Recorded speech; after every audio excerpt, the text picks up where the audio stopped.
Sentence के बारे में जब भी हम किसी से बात करते हैं तो हमारे दिमाग में बहुत सारी चीजें आती हैं कि सर सेंटेंस की ये डेफिनेशन है, सेंटेंस की वो डेफिनेशन है। लेकिन मैं अपने स्टूडेंट को इस सेंटेंस वाले पार्ट को ना दो पार्ट में हमेशा तोड़ के समझाता हूं।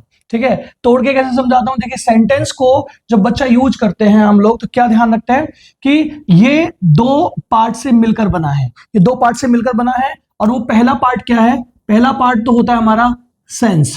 क्या होता है? सेंस। और दूसरा पार्ट जो है वो होता है हमारा टेंस। डेफिनेशन थोड़ा सा वर्ड पे मत जाइए, समझने पे जाइएगा। ठीक है, सेंस लगाइएगा।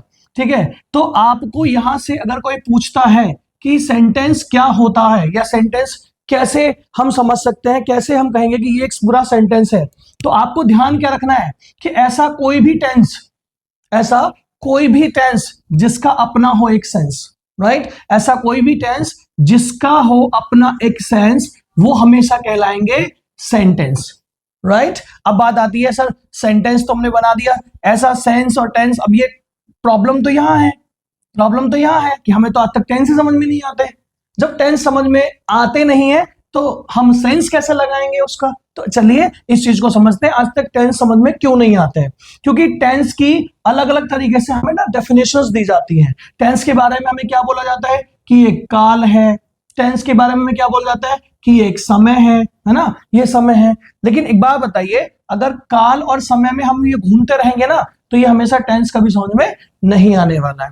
तो टेंस बेसिकली बनता किस चीज से है, किस चीज का फोकस रहता है इस चीज में, इस पे हम लोग फोकस करेंगे। तो देखिए, जब टेंस के बारे में बातें करेंगे ना तो सबसे पहली चीज जो दिमाग में आनी चाहिए वो ये है कि हम एक एग्जाम्पल के थ्रू इस चीज को समझेंगे कि हमें कोई भी एक टेंस बनाना है और हमें समझना कि टेंस को कैसे क्लियर करेंगे। एग्जाम्पल के तौर पर मैंने एक सेंटेंस लिखा, Ram goes to school to study. ठीक है, एक सेंटेंस ये लिख दिया मैंने। दूसरा सेंटेंस भी मैंने इसी के लिए लिख दिया, Ram went to school to study.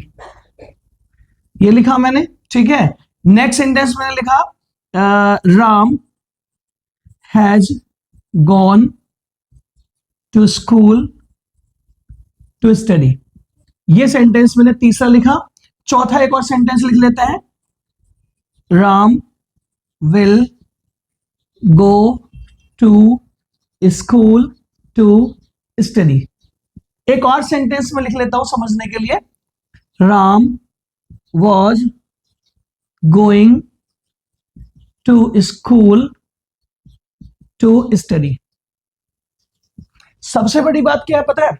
हम लोगों के सामने जो दिक्कत आती है वो ये है कि हमें एग्जैक्टली समझाया नहीं जाता है कि हमारे लिए हमें सेंटेंस समझना कैसे। हमें ना किताबी ज्ञान समझा दिया जाता है, किताबी ज्ञान में हम लोग उलझे रहते हैं। जबकि सेंटेंस हो या कोई भी एक कह सकते हैं इंग्लिश हो या हिंदी हो या कोई भी हो, अगर हम इसको भाषा के तौर पर समझे ना तो ये हमारे लिए बहुत आसान हो जाता है। अब देखिए, मैं टेंस और काल में क्यों कंफ्यूज नहीं करता बच्चे को, क्योंकि यहां सबसे बड़ी दिक्कत क्या आती है, अगर मान लीजिए मैं एक सेंटेंस बोलूं कि मैं आपको पढ़ाने जा रहा हूं आज ग्रामर, मैं आपको आज ग्रामर पढ़ाने जा रहा हूं।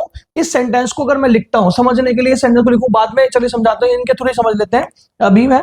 तो अगर मान लीजिए मैंने किसी को बोला कि मैं आज ग्रामर पढ़ाने जा रहा हूं, तो बच्चे क्या कहेंगे, सर जा रहे हैं, तो इसमें कम से कम क्या होगा, प्रेजेंट का कॉन्टिन्यूअस टेंस होगा।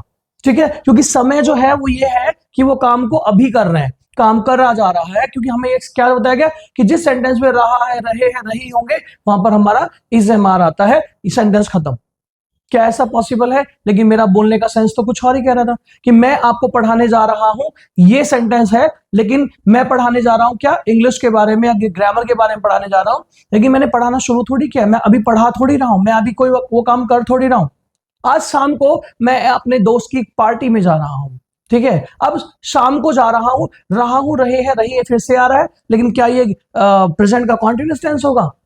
इसीलिए ग्रामर कंफ्यूजिव रहती है और ग्रामर में बच्चे हमेशा कंफ्यूज रहते हैं, क्योंकि ये कोई भी प्रेजेंट कॉन्टिन्यूअस का टेंस नहीं है, ये आपका फ्यूचर का टेंस है। क्योंकि काम होने का, बोलने, सेंटेंस को बोलने का समय प्रेजेंट है, लेकिन काम होने का समय क्या होगा, फ्यूचर होगा। तो हो गई ना कंफ्यूजन टाइम को लेकर। तो आपको ध्यान क्या रखना है वो इन सेंटेंस के माध्यम से हम समझते हैं। देखिए, आपको क्या ध्यान रखना है? आपको ध्यान रखना है इस सब्जेक्ट को, देखिए यहाँ पे हमारा सब्जेक्ट क्या है, सब्जेक्ट हमारा राम, ठीक है, सब्जेक्ट हमारा राम है, इसमें हमारी वर्ब है goes according to the subject verb agreement, और Ram goes to school to study, Ram school को जाता है पढ़ने के लिए, ठीक है। अब राम हमारा दूसरे सेंटेंस में भी है, स्कूल को जा रहा है और किस लिए जा रहा है वो भी क्लियर है। राम हमारे तीसरे सेंटेंस में भी है, स्कूल को जा रहा है और जाता है और गया चला गया है, वो किस लिए चला गया है, स्टडी करने के लिए। राम है फिर से वही है, जाएगा स्कूल जाएगा और पढ़ने के लिए जाएगा, ठीक है। ऐसे ही राम यहाँ पर जा रहा था लेकिन किस लिए जा रहा था, स्कूल। अब बात आती है इन तीनों 1 2 3 4 5, ये जो 5 मैंने सेंटेंसेस यहाँ पर लिखे हैं, क्या आपको इनके सेंस क्लियर है? अगर आपको इनके सेंस क्लियर समझ में आ गए हैं कि इसमें कौन सी बात हो रही है, इसमें कौन सी बात हो रही है, इसमें कौन सी बात हो रही है, तो ये जितने भी टेंसेस मैंने यहाँ पे लिखे हैं वो सारे के सारे, अब आप कहेंगे सर ये टेंस लिखे हैं सेंटेंस लिखे हैं? देखिए अगर आप इस सेंटेंस को देखते हैं तो इसमें एक टेंस छिपा हुआ है, एक सेंटेंस में एक टेंस छिपा हुआ है, राम गोज टू स्कूल, इसमें कौन सा टेंस छिपा हुआ है, कोई बता सकता है? इसमें छिपा हुआ है प्रेजेंट का इंडेफिनिट टेंस, ठीक है, इसमें प्रेजेंट का इंडेफिनिट टेंस छिपा हुआ है। राम वेंट टू स्कूल, इसमें पास्ट का इंडेफिनिट छिपा हुआ है, पास्ट का इंडेफिनिट छिपा हुआ है।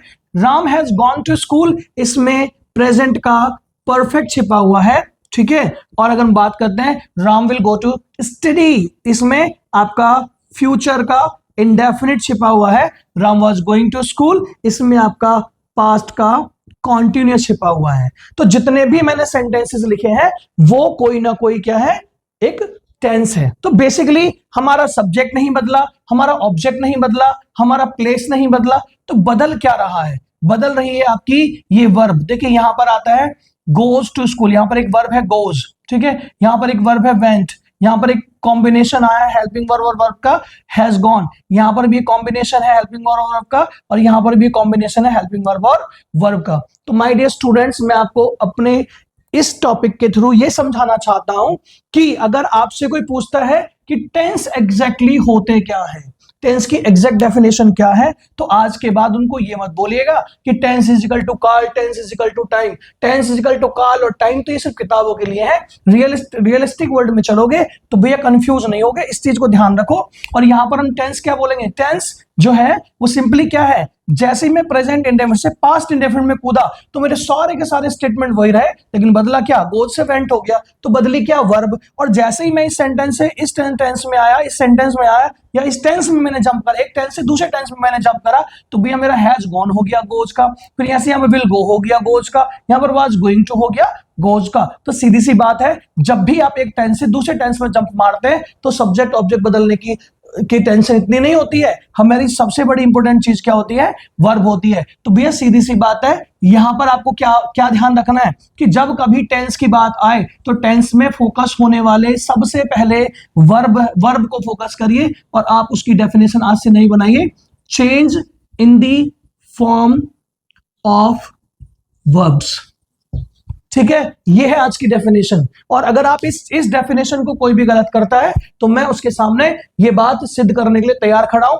कि मेरे इस रूल को कोई गलत करके दिखाए कि अगर आपसे भी कोई पूछता है, अगर आपसे कोई पूछता है कि how is this possible that change in the form of verb is wrong या is completely wrong and is correct, दोनों स्टेटमेंट, कोई बोलता है ये रॉन्ग है, कोई बोलता है करेक्ट है, तो आप ये सारे एग्जांपल उसके सामने रख सकते हो कि सर आ जाइए देख लीजिए, आप चाहे कोई भी सब्जेक्ट बदल लो, कोई भी ऑब्जेक्ट बदल लो, जब तक वर्ब चेंज नहीं करोगे टेंस नहीं बदलेगा, और टेंस नहीं बदलेगा तो सेंस नहीं बदलेगा।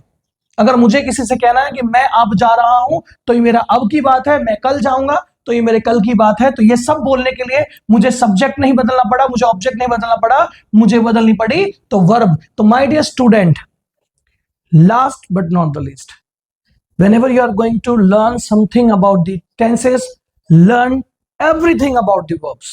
So मेरी नेक्स्ट क्लास होने जा रही है वर्ब के लिए, और अगर आपको समझनी है वर्ब की क्लास तो प्लीज मेरे चैनल को लाइक कीजिए, सब्सक्राइब कीजिए, और हो सके तो इसे अपने उन दोस्तों के साथ शेयर कर दीजिए जो अभी भी किताबों में अटके पड़े हैं।